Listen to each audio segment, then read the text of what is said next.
Assalamualaikum warahmatullahi wabarakatuh. Anak-anak kelas 8 MTS Nurul Falah, bagaimana kabar kalian? Semoga kalian selalu dalam keadaan sehat sehingga bisa menjalankan proses pembelajaran jarak jauh secara efektif. Baik, anak-anak, selamat datang kembali di video pembelajaran bahasa Indonesia bersama dengan Ibu Nabilah.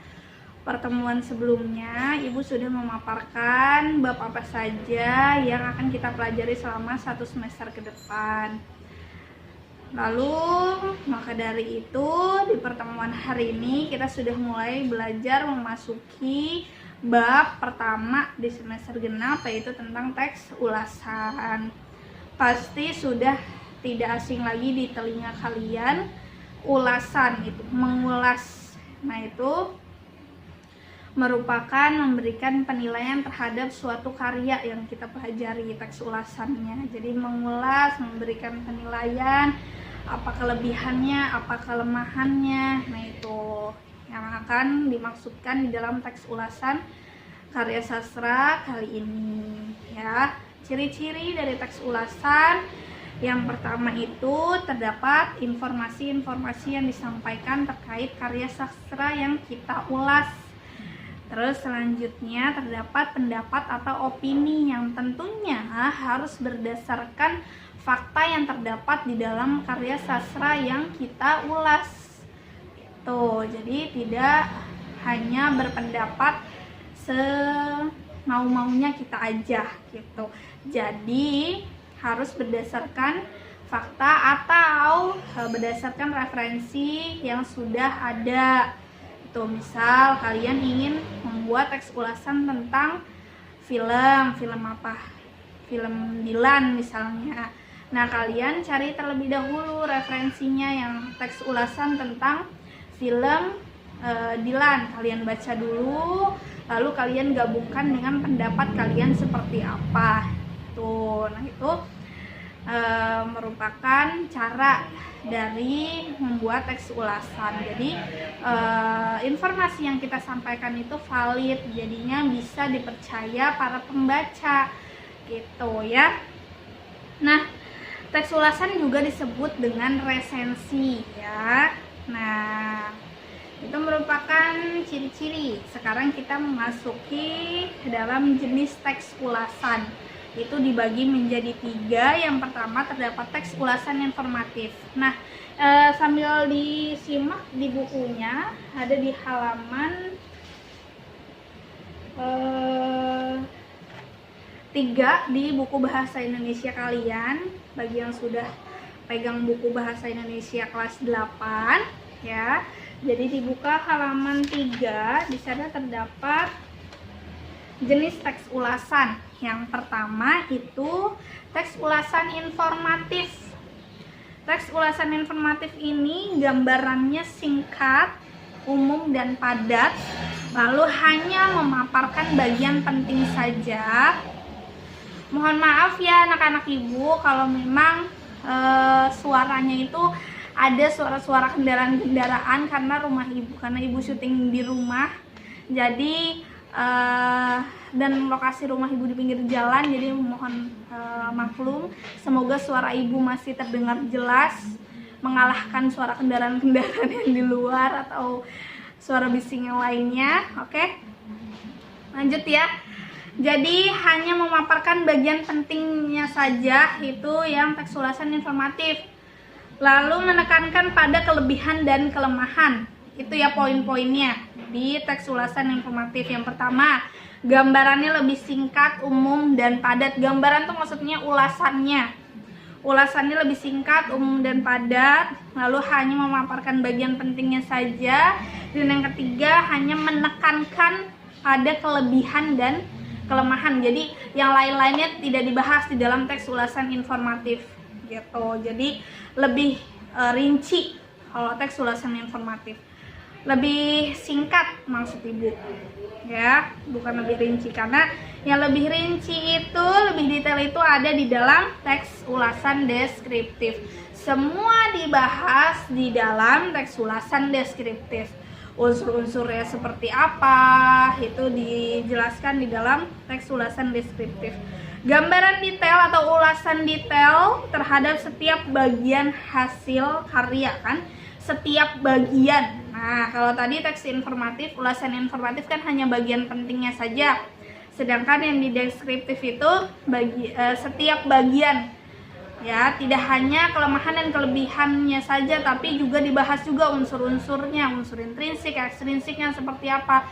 Itu dibahas di dalam teks ulasan deskriptif. Diulas ya di dalam teks ulasan deskriptif. Lalu tujuannya apa sih dibuat detail seperti itu, dibuat rinci seperti itu? Nah, untuk mendapatkan gambaran manfaat dan pentingnya informasi yang disampaikan. Dan biasanya teks ulasan ini digunakan untuk mengulas cerita fiksi atau karya-karya buku fiksi gitu. Jadi lebih informatif, lebih banyak wawasan yang didapatkan para pembaca gitu ya. Yang terakhir teks ulasan kritis. Ulasan ini lebih terperinci dari yang deskriptif dan lebih mengacu kepada metode atau pendekatan ilmu pengetahuan, dan teks ulasan kritis ini lebih objektif dan lebih kritis tentunya gitu. Jadi terdapat pengetahuan-pengetahuan atau metode-metode ilmiah yang dimasukkan ke dalam mengulas karya sastra tersebut. Baik itu buku, apa saja yang bisa diulas? Tadi belum dibahas. Apa saja sih Bu yang bisa diulas? Apa saja yang bisa dibuat teks ulasan? Nah, itu ada buku, bisa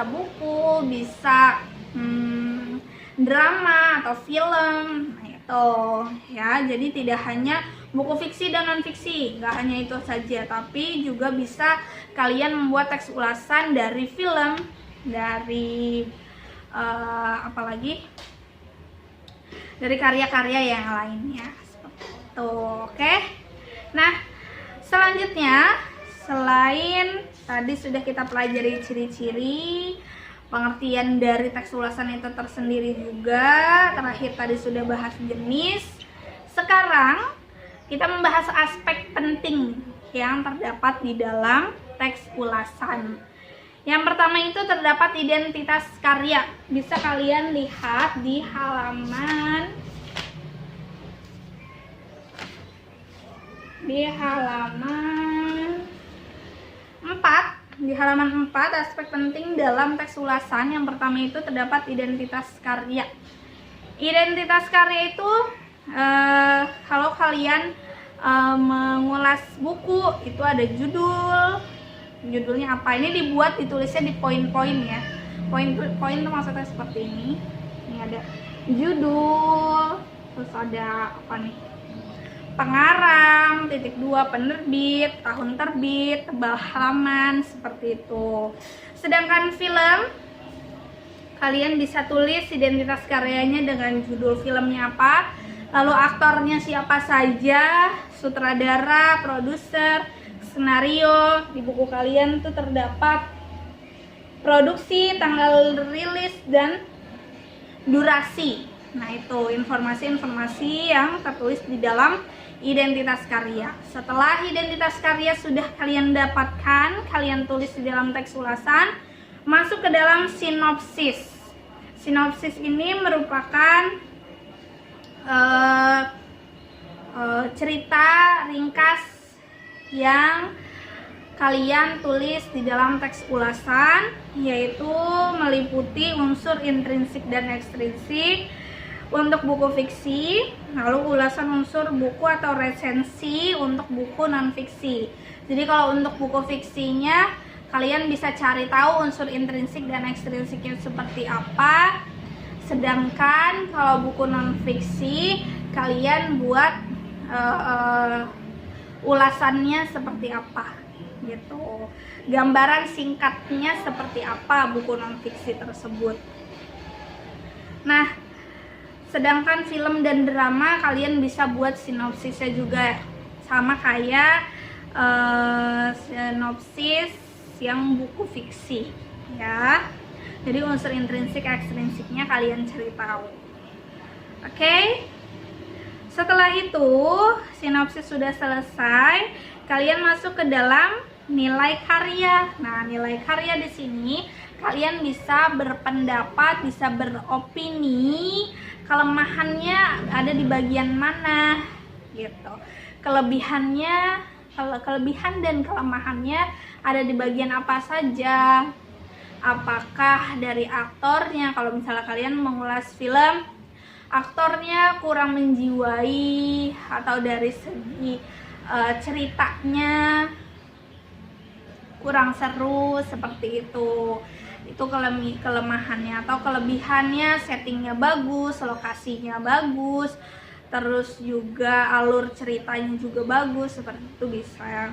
Nah, terakhir rekomendasi pembaca. Jadi bagaimana kita merasa tertarik, pembaca atau penonton, kan tadi kan bisa buku atau bisa film ya, berarti pembaca atau penonton dari sebuah karya itu merekomen atau tidak karya tersebut. Nah, teks ulasan ini penuh dengan informasi. Kenapa? Karena memang itu tujuannya untuk memberikan informasi kepada para pembaca. Jadi para pembaca bisa menentukan, oh iya ini bagus, berarti beli bukunya gitu. Bisa jadi pertimbangan juga untuk kita mengambil keputusan untuk mengkonsumsi karya tersebut atau tidak. Jadi mau beli buku, mau beli novel nih, judulnya A misalnya, gimana ya, seru apa enggak ya, akan biasanya kita kan bingung seperti itu kan. Nah, kita cari tahu dulu ulasannya seperti apa. Kalau misalnya bagus, baru kita bisa beli. Kalau enggak, ya ngapain dibeli kan? Kayak gitu. Makanya dari itu, teks ulasan itu harus berdasarkan fakta diambil dari karya tersebut. Gitu. Sudah ya, semoga materi hari ini bisa kalian pahami dengan baik, kalian cerna dengan baik. Semoga juga bisa bermanfaat untuk kalian juga ya. Itu saja dari Ibu. Semoga kalian juga selalu dalam keadaan sehat dan juga tetap semangat dalam menjalankan PJJ ini. Oke, pertemuan selanjutnya kita akan mempelajari tentang struktur dan kaidah kebahasaan di dalam teks ulasan. Ya, yang belum subscribe jangan lupa subscribe. Dan kalau memang ada pertanyaan, tetap via WhatsApp, jangan lupa ya. Itu saja, terima kasih. Assalamualaikum warahmatullahi wabarakatuh.